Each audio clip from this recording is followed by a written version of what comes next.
All right, so more proof that God exists. All right, let's think about a human body. I'm going to share with you two proofs of God. The Creator, the one who creates the entirety of everything that's around you, everything you see and know. And I like simple. I'm a simpleton, simple-minded. I remember a band called Simple Minded or something like that. The more complex, the more devilish. The more simple, the more divine. All right, so you take a human body.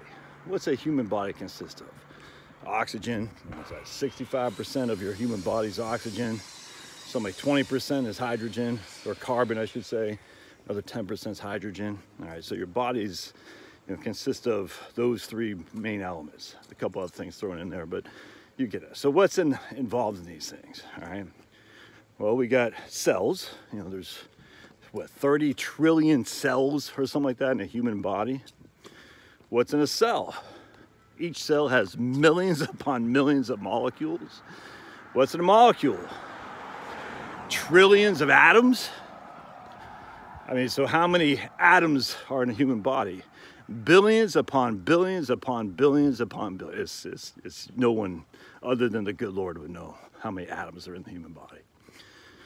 All right, well, human beings, we have this thing called consciousness. We know things, we plan, we prepare, we love, we hate, we cry, we're sorry, we're happy, all that stuff. We have feelings, emotions. So how do you take all these atoms, make them into molecules, make them into cells?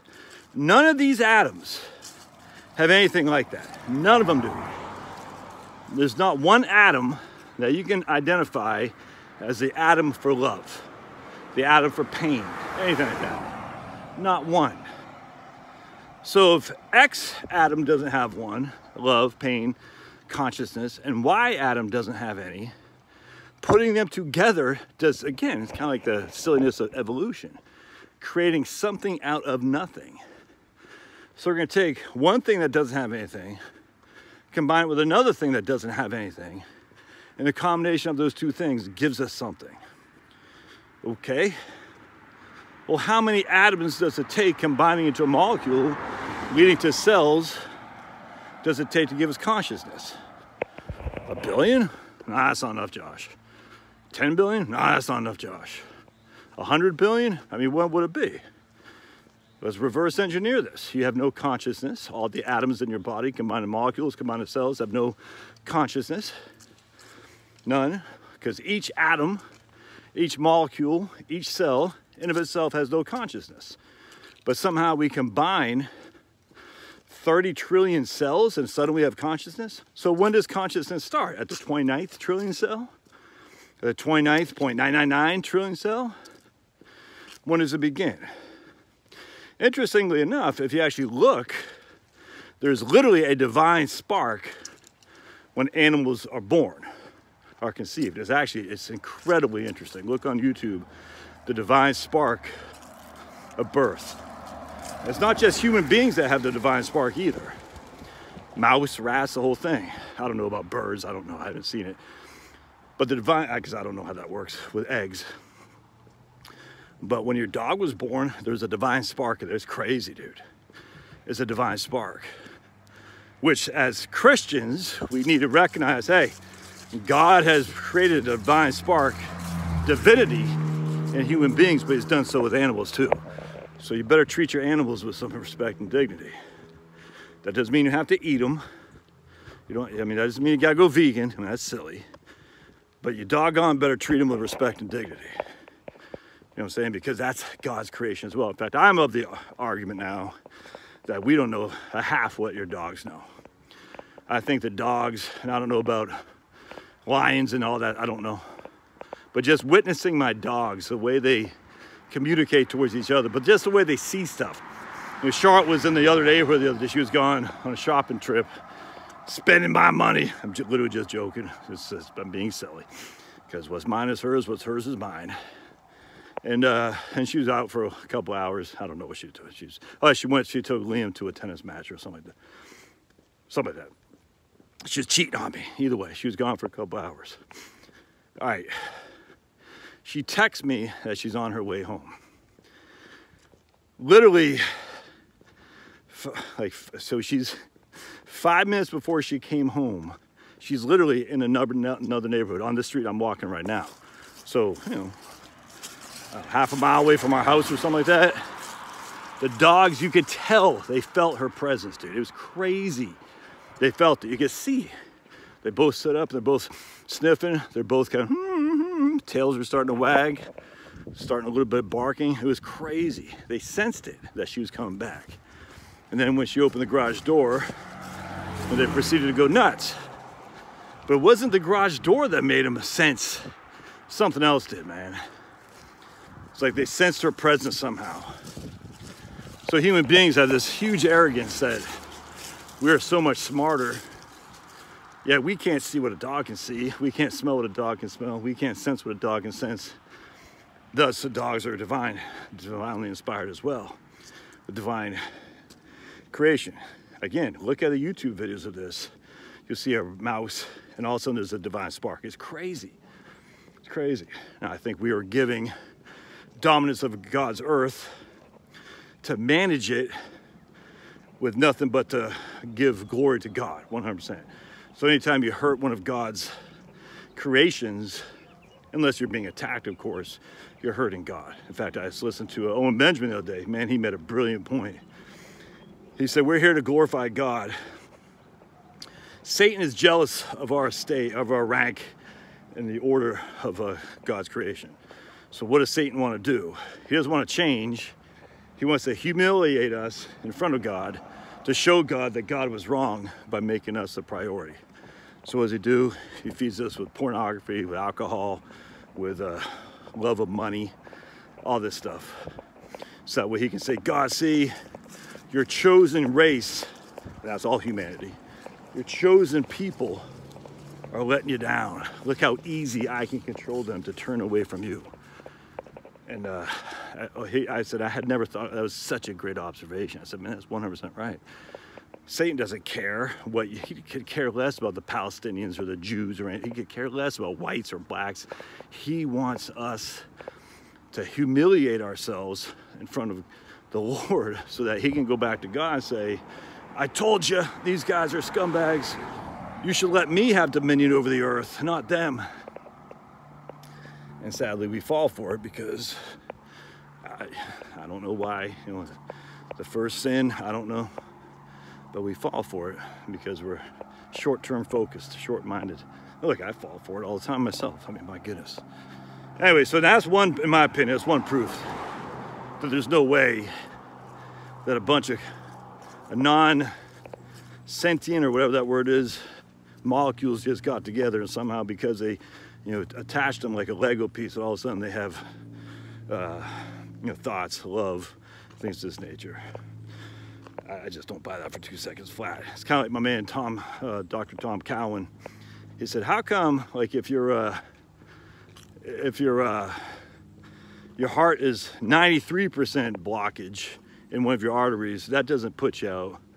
But if it's 95%, supposedly that'll put you out. Like, you know, talk about a guy walking up a hill. Man, you're lucky you survived because you're 93% blocked. You know, if you got 95% blocked, you'd be dead.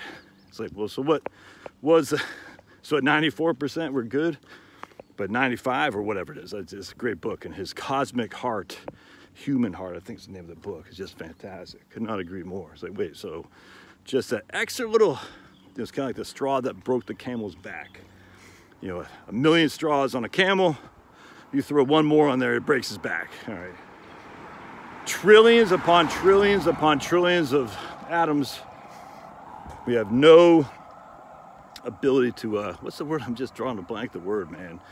No consciousness, that's the word. No consciousness, but that one extra atom gives us consciousness. Yeah, I don't buy it. All right, so part 2 of this. I'm talking to a guy the other day, my man Jim Bob, and he just got laid off. He went to work on a, you know, left work on a Friday afternoon. He's a good performer. He's a sales guy. Been performing good for this company for 16 years. Comes in on Monday morning. His boss says, we're letting you and like 400 people go. He's like, what? And he was depressed. Now, he's thankful he's got no debt. You know, he's got some savings and whatnot. He's 56 years old.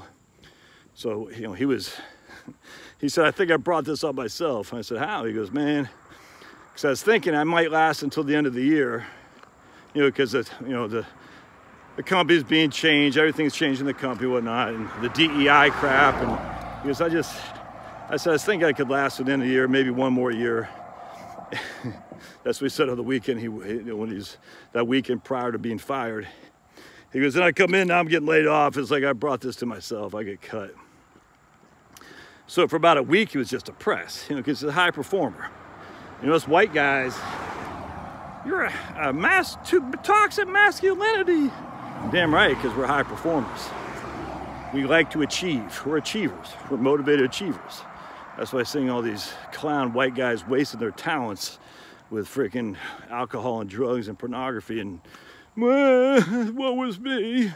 It's like, dude, you're put on this earth to crush. There's no other way around that. Anyway, so he was depressed for about a week. Then he told me, he goes, man, Josh, let me tell you, all of a sudden, I was sitting there, I could not sleep because I was just so depressed. And all of a sudden, I just got this peace that engulfed me. It engulfed me. He goes, I knew it was God. He's like, I just knew it was gonna be okay. I said, man, I've heard that story. Heard that story myself. That's for me. That's exactly what happened to me when I thought Chloe might die. I know, when she was at the NICU at the University of Virginia. I just was on my knees, just literally had never felt so just removed from humanity ever. That all of a sudden, this peace came over me. And the good Lord, through this Holy Spirit, said it's going to be okay. He didn't say it's going to be good. He just said it's going to be okay. I don't know what that meant, but man, it is an undeniable hug from the Holy Spirit and grabbing onto me and said it's going to be okay. God gives you all you can handle and nothing more. Always remember that. I'll never forget that. My man Jim had the exact same thing. Just out of nowhere, this peace just engulfed him. He said, I know it's going to be okay. Again, didn't say he's not going to run out of money. It didn't say he's not going to die of a heart attack. It didn't say his wife's not going to leave him. It just says it's going to be okay. And you know how many people I've told that story to have had similar stories? Oh, they're just trying to impress you, Josh. No. Jim told me that before I told him my story. Man, I've heard that story. If I heard it once, I've heard it freaking a billion times. Don't be literal, by the way, but I've heard that many times. Where does that come from? Never forget, I had this Jewish couple up in Newtown, Pennsylvania. Nice people, but they're secularist Jews. And you know, they'll never vote for the Republicans. But nice people, just, they're not, I mean, this is where the whole thing, like Republicans, we're gonna get more of the Jewish vote. I said, look, these secularist Jews are no different than secularist Christians. They don't care. They're not gonna vote for you, regardless of what the Palestinians do, regardless what ISIS does, regardless of what Mao does to Christians. It doesn't matter. Many secularist Jews and Christians despise Orthodox Jews and Christians more than they despise the evil that's right in front of them. And it was probably 15, 20 years ago or something like that. Yeah, probably 15 years ago. I was in their kitchen. Again, nice people. But and the woman was desperately trying to convince me it wasn't divine. It was just my defensive mechanism of my consciousness. I said, look, sister, you can think that all day long. That was God. Well, what God was this? I don't know. A Christian God? I don't know. I believe in a Christian God, 100%. I think God is certainly beyond the ability to exist regardless of my belief, though. Let's just say you believe in a Hindu God. I'm just using that for example. I don't know the first thing about Hinduism. Do you think God says, oh, yep, I guess I was wrong. Should never create human beings because they don't believe in me specifically as the Christian God, the Hindu God or something like that. No, I think God is well above that. Do I think Jesus rose from the dead? Yeah, absolutely. Who gave him the power to do that? The good Lord. 100%. Do I believe that you must not just believe in Jesus, but believe in Jesus and practice his commands to go to heaven, man, I don't know. I don't know if as a Christian, though, for me specifically, I think it's quite clear. If you believe in Jesus as the Son of God who rose from the dead to offer salvation, I think we know very clearly what we have to do. You can't just wake up like, I don't even know, dude. I don't know. So if you've been granted the liberation of Christianity, you know what you're supposed to do. Jesus commands many times. You can't just go along and, yeah, I'm going to do what I'm going to do. Then I'm going to say, Jesus, you died on the cross. It's all good.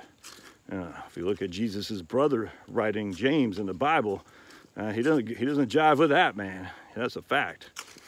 Anyway, so does that mean that the people who don't believe in Jesus are condemned to hell? I don't believe so. What will happen to them? I don't know. No clue. What will happen to me? I don't know. I just don't think God's up there and saying, yeah, I gave you all these religions, you chose wrong. Sorry. That's not how a loving God would work, in my opinion. And as such, I think God's going to figure it out. I believe in a risen Jesus, 100%. And I believe in the creator of all things because the evidence of simplicity, keep it simple, stupid, says, hey, trillions upon trillions of atoms that are not cognizant, have no consciousness, don't somehow combine to give us consciousness. That doesn't make any sense. All right, on top of that, how many instances have I heard, and you too, example after example of people having this spirit of peace just overtake them? Now, there are people, frankly, I think a lot of drugs are on drugs or drunk, who have a spirit of evil that comes over them. Generally speaking, I can almost assure you they're all doped up in some capacity, like that stupid guy in Lewiston. What was his deal? How many meds was he on? You see what I'm saying? No one wants to ask that. Anytime there's a mass shooting, no one wants to ask, why was the FBI, or was the FBI involved? Because we know the FBI was involved in many mass shootings in terms of having knowledge, and if not outright encouragement to the perp, certainly not being very adamant to say, hey, what's going on here? That does not mean, I just talked to an FBI guy yesterday. The guy freaking crushes. Tons of FBI guys are out there. Their leadership sucks, 100%. That's like saying, oh, those infantrymen are horrible because Milley or whatever his name was, Lloyd Austin sucks. No, that's stupid. That's stupid. That's like saying Rommel, the Desert Fox, what an evil guy. Even though he was a great military man, just because he was in the German army, he wasn't a Nazi, he wasn't SS, but he had a loyalty to Germany, even though Germany is run by ass clowns. FBI is a good organization doing great things. They're just run by ass clowns, for sure. I mean, that's just a fact. But you don't throw the baby out with the bathwater. Kind of like the same thing with going to Palestine. Let's go bomb the hell out of everything. Why? Because a couple of Hamas guys, say 500 Hamas guys are evil. I'm like, well, apparently Mossad is notorious for going to various countries and taking out people, almost like Trotsky getting taken out by an ice pick in Mexico City by the commies.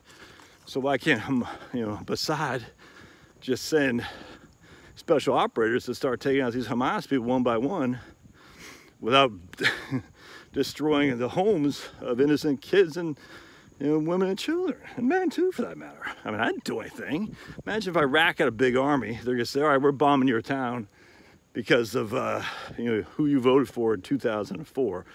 I'd be like, I didn't do anything. It doesn't matter. It's the whole thing. Well, they voted for Hamas. When, in 2006? The whole thing is just a clown show. I'm sick of clown shows. All right, God exists, dudes. I'm going live tonight, 8 o'clock. Whiteboard. We're definitely gonna have some whiteboard talk about taxes. This time we're gonna talk about taxes front and center. I think last time I got off on a side note and I didn't talk nearly about taxes like I wanted to, but this time we will. All right, God bless.